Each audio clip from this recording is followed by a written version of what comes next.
ৱানাক্কাম মানে নমস্কাৰ মোৰ মৰমৰ ৰাইজসকল, পুনৰবাৰ স্বাগতম আপোনালোকক জনাইছোঁ আমাৰ এটি নতুন ভিডিঅ'লৈ। আৰু আজি ভিডিঅ'টোত আপোনালোকক আজি মাৰুতি নহয়, আজি আপোনালোকক দেখুৱাবলৈ বিচাৰিছোঁ আমাৰ ওৱান এণ্ড অনলি আমাৰ ৰতন টাটা দেৱৰ একমাত্ৰ কোম্পানী টাটাৰ এখন গাড়ী।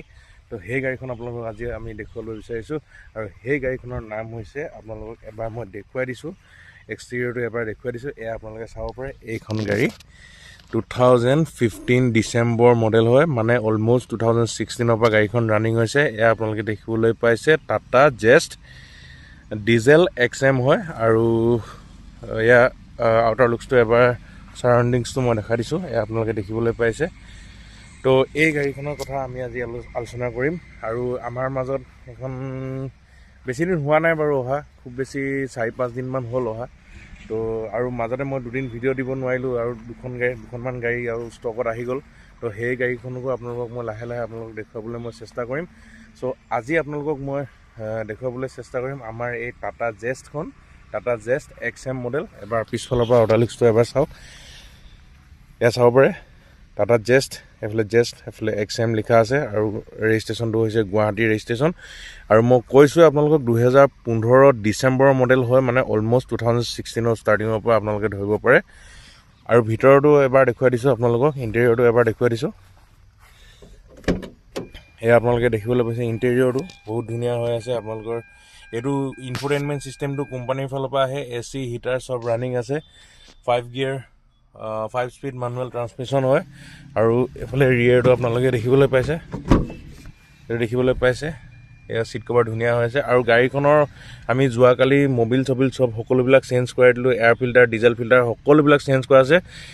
যিহেতু ডিজেল গাড়ী অলপ মেইনটেনেঞ্চটো বিচাৰে, তো আমি মেইনটেনেঞ্চটো গাড়ীখনৰ অনাৰ লগে লগে মেইনটেনেঞ্চটো দিয়া হৈছে। আৰু এবাৰ ইঞ্জিনৰ কণ্ডিশ্যন আপোনালোকক দেখুৱাই দিছোঁ।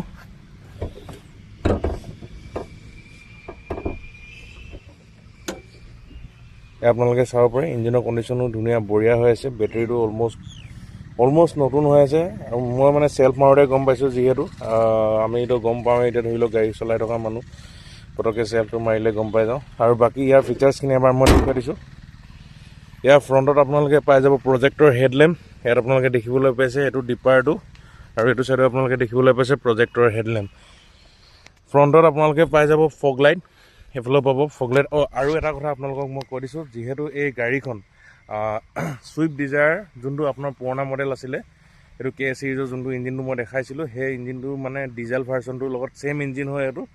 অকল ইয়াত আপোনাৰ এটাই ডিফাৰেঞ্চ আছে, অকল ইয়াৰ আপোনাৰ এইটো যোনটো ডিজেল পাম্পটো, সেই পাম্পৰহে অকল ডিফাৰেঞ্চ আছে। মানে এইটো পাম্প সেইটো পাম্পৰ লগত নিমিলে, বাকী ইঞ্জিন A to Z আপোনালোকে যদি ডিজায়াৰ ইঞ্জিনটো ইয়াত লগাই দিয়ে, তেতিয়াও এখন গাড়ী চলি যাব মানে। তো দেখুৱাই দিছোঁ।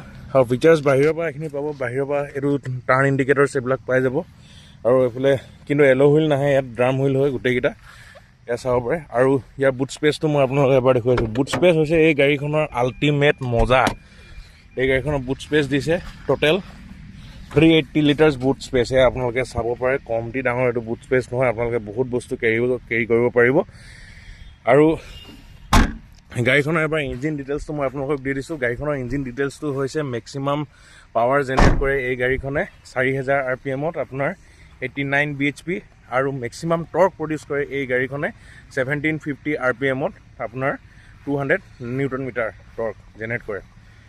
তাৰপিছত বাকী আপোনালোকক অল অভাৰ গোটেই গাড়ীখনৰ ডিটেইলছটো দেখাই দিলোঁ। গাড়ীখন গুৱাহাটীৰ পৰা আমি যিহেতু অনা হৈছিলে, সেই গাড়ীখন আনিছিলোঁ গুৱাহাটীৰ পৰা, আৰু A to Z tip top কণ্ডিশ্যনত আছিলে। গাড়ীখনৰ ৰানিঙো বেছি হোৱা নাই, গাড়ীখনৰ ৰানিং হৈছে প্ৰায় 80,000ৰ ওচৰা-ওচৰি। আপোনালোকক এবাৰ দেখুৱাই দিছোঁ মই, এয়া চাব পাৰে আপোনালোকে 80,000 ৰানিং হৈছে।